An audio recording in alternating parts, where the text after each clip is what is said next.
بسم اللہ الرحمن الرحیم۔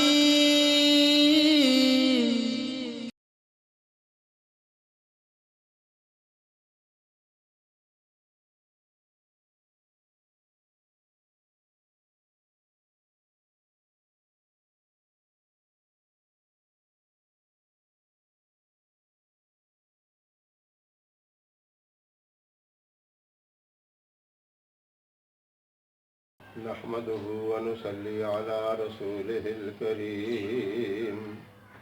أما بعد فأعوذ بالله من الشيطان الرجيم.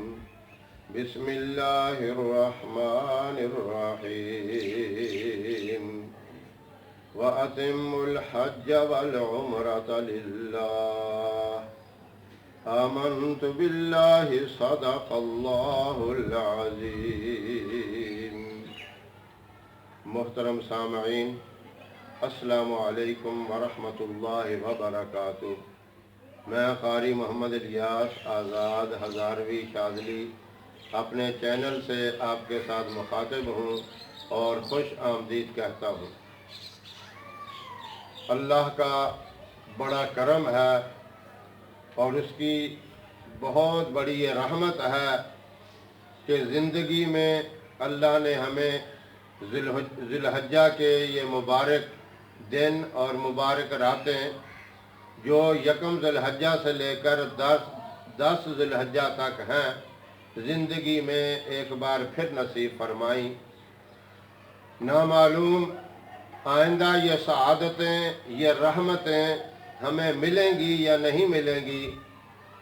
کتنے لوگ پچھلے سال ان مبارک سعادتوں میں، حج کے ایام میں ہمارے ساتھ موجود تھے، آج وہ ہمارے ساتھ نہیں ہیں، اس دنیا فانی سے رخصت ہو چکے ہیں۔